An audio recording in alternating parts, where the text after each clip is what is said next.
Ada 14 raperda. Kok nggak seimbang? Lebih banyak inisiatif Pemko, Pak? Ya, itu kita selaku Ketua Pemperda, tanggung jawab saya untuk menyampaikan kepada kawan-kawan fraksi, ayo mana perda-perda dari inisiatif kawan-kawan. Tetapi kan kita nggak bisa memaksa. Nggak bisa maksa ya? Nggak bisa, itu ranahnya dari fraksi masing-masing. Jadi bagian tupoksi dasar DPR Betul. membuat perundang-undangan. Betul.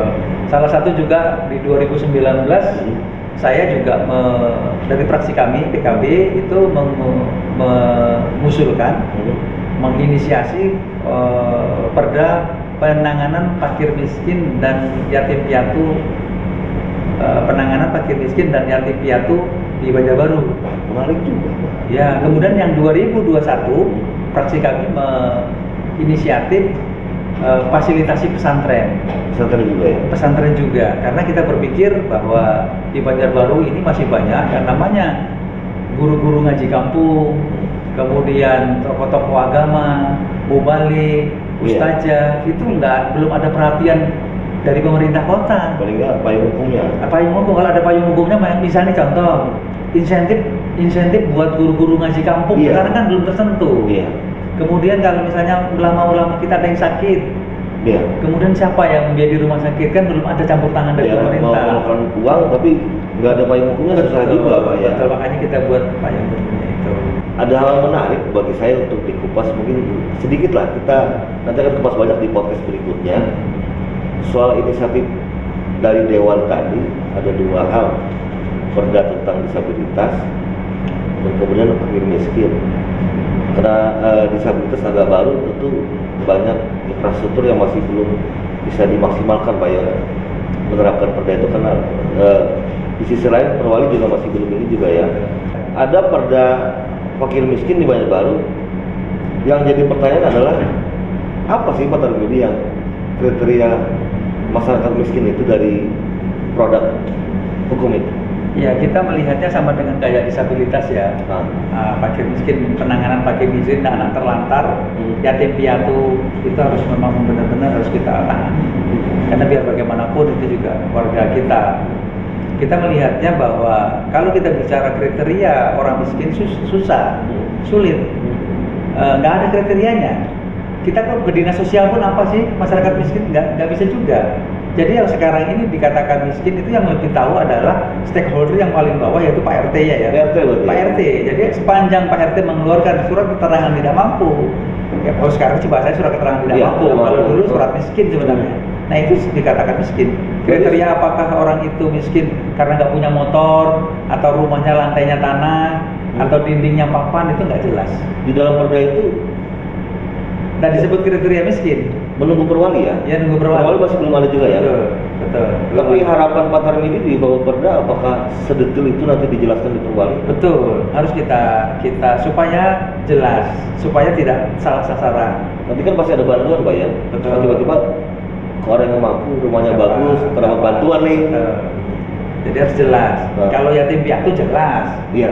Ya kan, sepanjang umurnya belum 17 atau sudah 17 tapi masih sendiri, belum berkeluarga, itu masih perlu dapat bantuan. Tapi kalau sudah dia bersuami, meskipun yatim piatu udah ada yang menanggung gitu ya, udah di luar dari ini. Kriteria tadi ya. Betul. Tapi kalau yang miskin ini agak repot, agak rumit juga. Agak rumit, tapi kita kembalikan ke stakeholder paling bawah Pak RT. Menyatakan bahwa memang dia lebih tahu kan, kehidupannya sehari-hari kan pasti lebih tahu Pak RT itu. Nah kemudian Pak Tarmidi itu ada jadi tugas tambahan baru dong buat Pak RT. Betul. Apakah yang disarankan atau diusulkan dari para ketua RT di Banjarbaru itu harus bentuknya format tulisan atau disamakan secara lisan, itu sudah jadi dasar data dari Banjarbaru untuk memasukkan kriteria itu? Iya, memang kita atau juga sekadar rekomendasi aja. Kita penuh perhatian ya dengan Pak RT ya. Kerjanya 1x24 jam. Iya. Jadi kalau kita perlu harus ada tulisan. Resmi juga, resmi, ya tidak bisa secara lisan Pak itu miskin, nggak bisa. Berarti tetap ada dari PRT ke kelurahan, kecamatan, betul. Begitu ya. Betul. Ada ininya.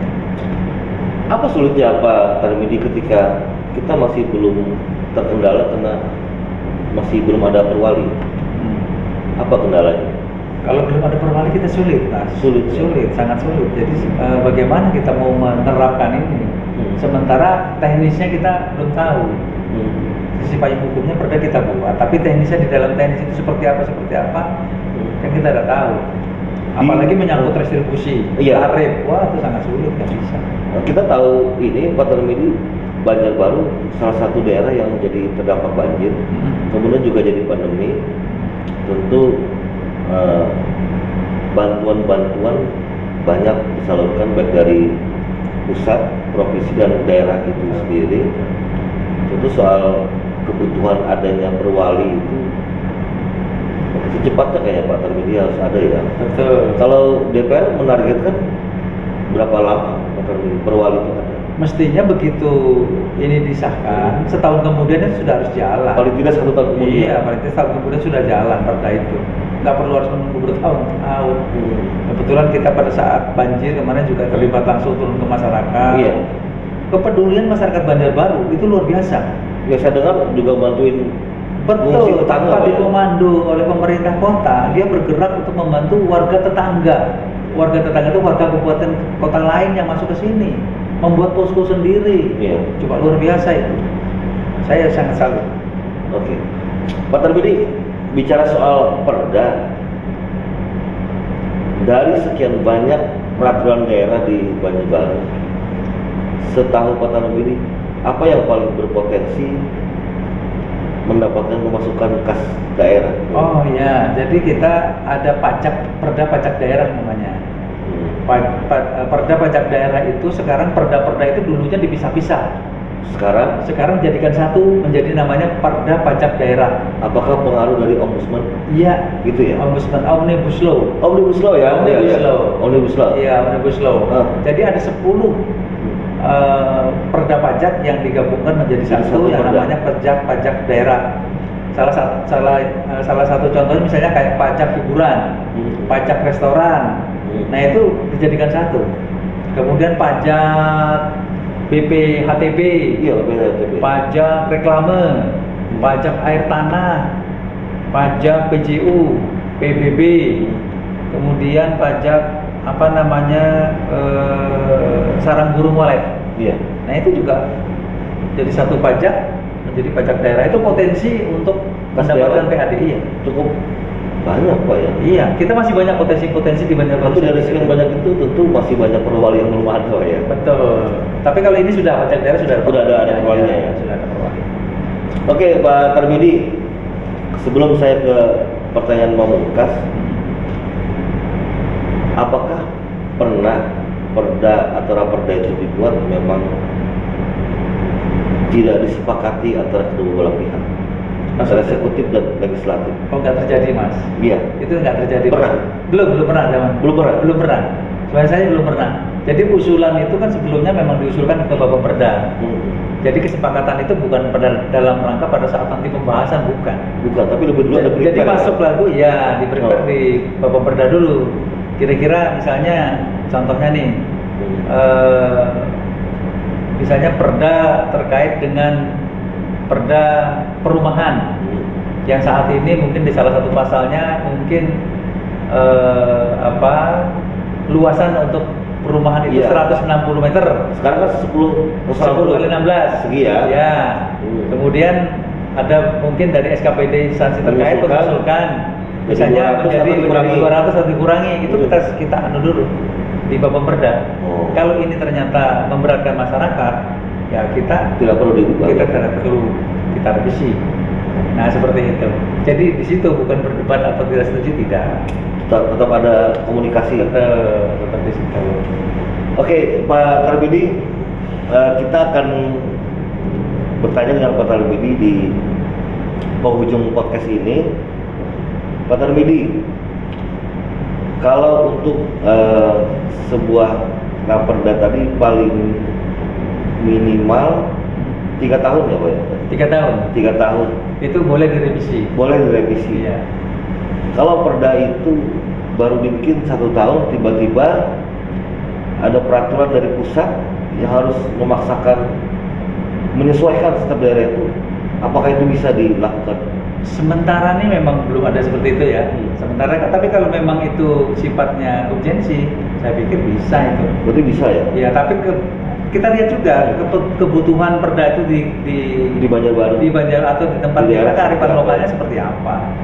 Tapi kalau memang ternyata ada tiba-tiba keputusan pusat harus kayak, mohon maaf, pemerintah pusat menghapus beberapa perda waktu itu. Ya kan ada pembuatan ini juga dihilangkan kan soal HO, Ya, izin lingkungan itu secara otomatis harus dilakukan ya. dilakukan. daerah ya? Iya, harus Berarti dilakukan. tetap menyesuaikan pusat juga ya. Betul. Karena jangan sampai perda ini nggak ada payung di atasnya. Ya malah jalan sendiri dia ya. Iya. Nggak ada cantolannya, jadi membuat perda ini memang harus ada cantolannya di atasnya. Jadi kalau di atasnya cantolannya aja ada hilang, loh kita mau nyantol di mana nih? Malah keluyuran Nah, ya. jadi otomatis memang harus tetap ada dasar paling atas paling Betul. undang-undang Pak ya. Undang-undang.